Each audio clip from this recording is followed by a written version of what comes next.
Most people say that witchcraft is evil, satanic, and the devil is after you, and you should beware and you shouldn't look into it. But I'm here today to tell you otherwise. Strangers, welcome to Star Ravens Gothic Eternity. In the forest deep where shadows creep, we whisper low where secrets keep. Circle drawn with ancient hand, elements heard at our command. Earth below, our strength and ground. Fire's light where truth is found. Water flows both pure and wide. Spirit's breath with us to bide. Moonlight glistens, casting lore. In silence, chants from yore. So I have always been interested in witchcraft from quite early on, and to be honest with you, it first started when I picked up a book called Wicca. The Wicca Book series by Kate Tiernan is about a teenage girl who discovers she is a witch. And it was a big book collection while I was at school. And yeah, I read every single one in the series and kind of fell in love with the story. And then I wanted to know more about witchcraft. So I slowly started finding sneaky books and reading them and finding out more and more as I went along about witchcraft. And it holds a very special place in my heart. And yeah, it's always with me. I don't always get to do much of it, but it's always there and I always come back to it. There is nothing like sitting in a dark room with the lights, no phone, candles, music, chanting and doing magical spells. I absolutely love the whole thing about it. So yeah, I wanted to share my love with you guys, show you a few things about witchcraft because a few people were quite interested last time we were talking about it. And yeah, I do really love all the witchy things that you can do and you can follow and you can just bring into your life. So first of all, I have this little book here. This book has been really helpful, and yeah, I do suggest you get yourself maybe a little book to help you understand witchcraft just that little bit more. Yeah, I find it very interesting. I have read lots of different kinds of witch books and most of them are really great and they're all different, so I always find it really useful to pick up a few. Get yourself a book of shadows. Let me tell you about Book of Shadows first. When you are a witch and you're performing witchcraft, you will need to get yourself a Book of Shadows. And the Book of Shadows is just a book that you keep to yourself. You don't let no one else see. It's your personal secret book. And you write down all the things that you have found out about. And it's like a scrapbook of everything you learn in your witch journey, and it is amazing.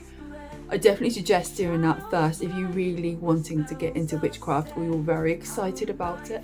I suggest you pick yourself up a leather-bounded book, and it's called a Book of Shadows, and you always keep that with you and always keep it safe. The books I've read, your special book should always be bound in some kind of leather, and no one else should read it. It's your personal journey through your witch life. And yeah, it's been so useful having one of them as well because you can write down your spells. You can put in little clippets of things like packaging and drawings and whatever you want and whatever you've learned throughout your witchcraft time. And yeah, write it in your special Book of Shadows, okay? So I would suggest you get quite a few of these or look online at different rituals and how you set up your circle.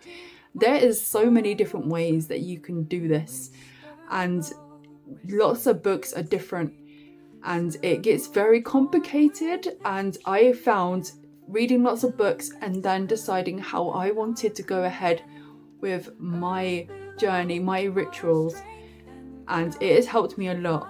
And yeah, I love doing rituals, so it's something that I've come up with my own kind of idea, obviously following to some of the things in the books that are, you know, in every one.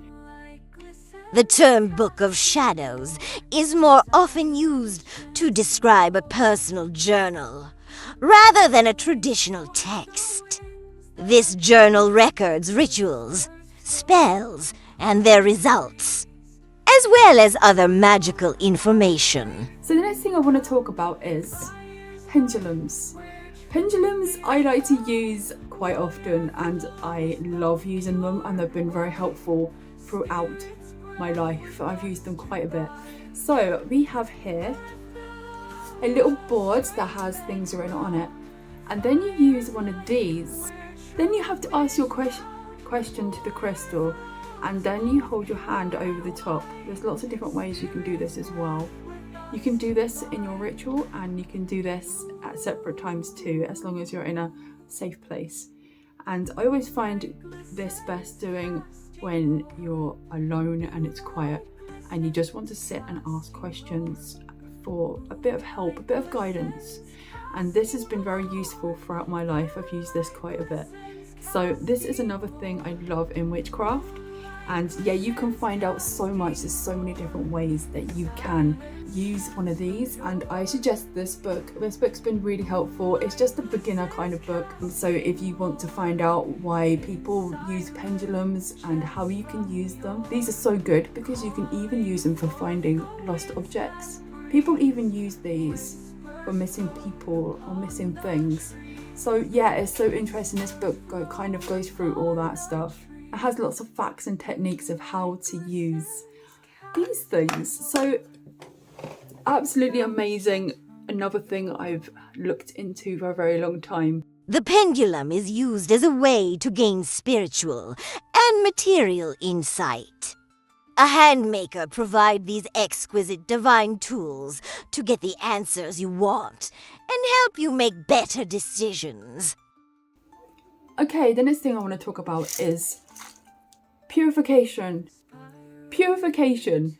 So these are some of the things that you can use to cleanse your area before you start your magic or while you're doing your ritual.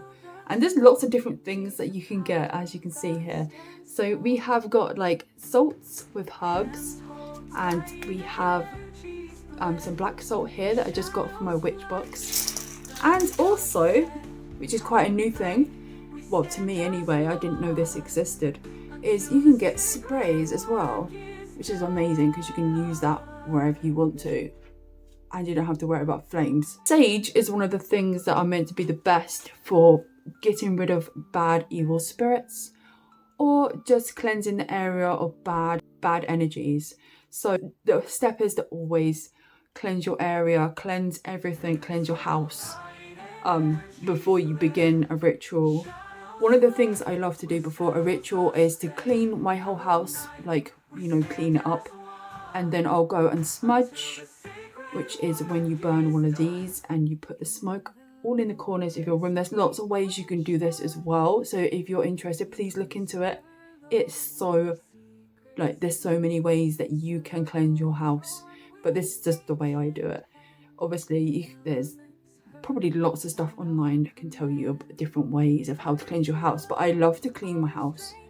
And then I will smudge, like put the smoke all around my home, and to make sure that it's all clean and has good energy and I'm ready to go for my ritual. And that's something I always do before I ever do any magic.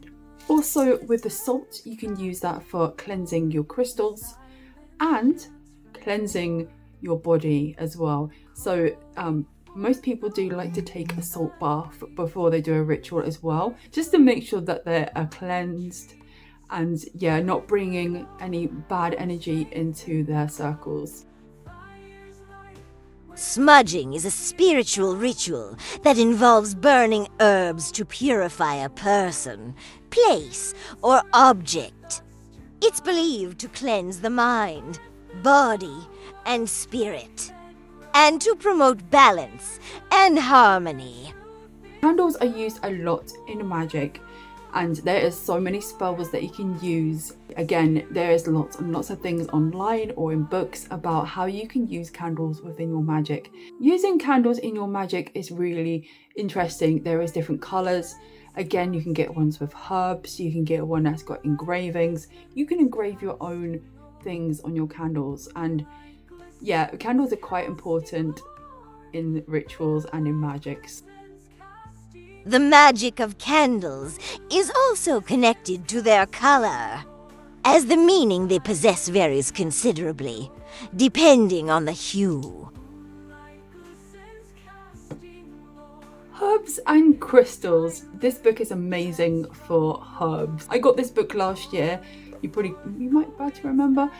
And yeah, it's really good because it explains all the different herbs and their properties. And I love when I can find out what the herbs are for, because you can use herbs a lot in your magic too. Also, crystals hold a lot of power towards your spells and your spell work. So there is so many different crystals. You can get addicted to crystals and collecting herbs. And yeah, it becomes a passion and you end up with just so many, but it's so great to collect them. And it's so, like, I just love all this kind of thing. And I think it's so interesting how each herb and each crystal can hold so many properties within magic. Crystals have been used for magical purposes in many cultures and traditions throughout history. They are believed to have powerful energies and vibrations that can be used for healing, protection, and other magical purposes. Herbal magic is the practice of working with plants in magic. This could mean working with plants for healing, eating, ritual, spell work, and more. Tarot cards and crystal balls. Again, these are both tools that you can use in witchcraft. So we have the tarot cards that you can use, again, just like the pendulum. And yeah, they can tell you about your past, your future, or your present with these things. Very magical and very fun, again, to learn. This is something I've been trying to learn for a while, and there is just so much to learn about each card. And there's lots of different books that tell you different things about the cards as well. So that's another thing that you could get into and learn, maybe, like I am. Tarot readings serve as a symbolic map for your soul that encompasses your life's journey, both practically and spiritually. It's believed that the cards don't tell your future, but rather provide increased awareness for your innermost truths. Crystal balls is another thing that you can use in witchcraft. And crystal balls I find fascinating. I've had lots of books about crystal balls and how to use them. I have always wanted to use a crystal ball. Do you know when you see the old movies and the crystal ball, and I can see the future in my crystal ball. And I've always wanted to be able to use a crystal ball. I have read so many books about crystal balls. Found one of the ways that I can use a crystal ball the best is by putting a sheet over my back of my head over the ball, so I'm in complete darkness with this, and it seems to work a lot better. As a little tip for you there, in case you're wondering how. But I don't really use the crystal ball that often, and I did have a really big one before I moved the last time, and I don't know where it went. And that was the crystal ball I had the most luck with, and I haven't found one that feels like it's right yet, that agrees with me. So I am still looking for a crystal ball that I can get along with, and then hopefully I'll get back into trying to read from my crystal balls again. But this one was a little one I got from Temu, and it has got so much, like, when you find a crystal ball, it's best to look through it to see if you can see anything wrong inside. So always trying to find one that's proper clear through, no air bubbles, no little scratches. And yeah, that's the crystal ball. Crystal balls have their own authority, and they can strongly influence the development of our psychic abilities. You should think of the crystal as a container that houses your energy. Also, another thing to look into the past, the future, the present, or just mysteries. That's just the basics for you and a little bit about what I'm just telling you a little bit that I know about this. I'm not sure how many people are going to be interested in my video about witchcraft, but it's something that I have lots of passion for and enjoy and love to do. Okay, another thing about witches, they have a completely different calendar to what normal people have. We have more holidays. Yeah, I really enjoyed learning about all the different little things that you can do around the season for our calendar, and yeah, I suggest like looking into them and finding out, you know, why they're different and all things like that. It is so interesting, and then you find out more about pagans and Wiccans and witches and the old days, and it all gets so fascinating, and you'll find yourself in this magical journey that you don't know that existed. And I love learning about witchcraft. It's been one of the things I've enjoyed like the most ever. So yeah, I hope you guys enjoy your rabbit hole journey. The Wheel of the Year is a symbol represents the 8 festivals important to many pagans, Wiccans, and witches.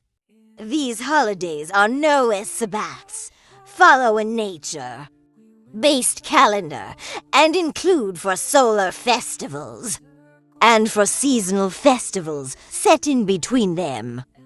It's heard at our command, earth below, our strength and ground, fire's light where truth is found, water flows both pure and wide, spirit's breath with us to bide, moonlight glistens casting lore, in silence chants from yore, calling forth the winds that breeze, whispers float upon the trees, earth below, our strength and ground, fire's light where truth is. Witchcraft is evil and satanic. You're going to hell. Evil. Witches are evil. Satanic. They worship the devil. These things about witches are completely not real at all. Wiccans and witches do have rules as well, where they can't do evil or bad. Otherwise, they get it returned to them threefold. And that's one of the laws or rules of witchcraft, is that if you do bad things to people, you will get it in return threefold. And so yes, witches do have rules and things they can do with their magic. If they do bad magic, then they're more than likely to get it returned to them in threefold, and then they will have bad luck. The rule states that whatever energy a person puts out into the world, whether positive or negative, will be returned to them 3 times. So, please don't ever think that a witch or a Wiccan, or there's lots of different names for people that do magic, but they are not evil at all, apart from if they are Satanists. And then they might not even do evil either. I have read a lot about Satanism. So even if a person is a Satanism, then that might not even mean they're evil either. Because I have looked into that a lot as well. I'm always trying to learn things about things like that because I just find it interesting. I hope I've given you a little idea about witchcraft and the things that you can do and learn, and like just a little eye-opener of things within magic. And yeah, I hope you have a really lovely day and enjoyed my video, hopefully. And please don't forget, if you do enjoy my witchy videos, there will be more. I would love to do a spell and things like that with you guys, and yeah, and tell you a little bit more about maybe each thing if you're interested, because I could talk about this for hours, as you can probably tell. So yeah, thanks for coming along, and I will see you next time. And please don't forget, be weird, be yourself, and be different, because otherwise you're just completely boring. And I'll see you later. Have a lovely day. Bye.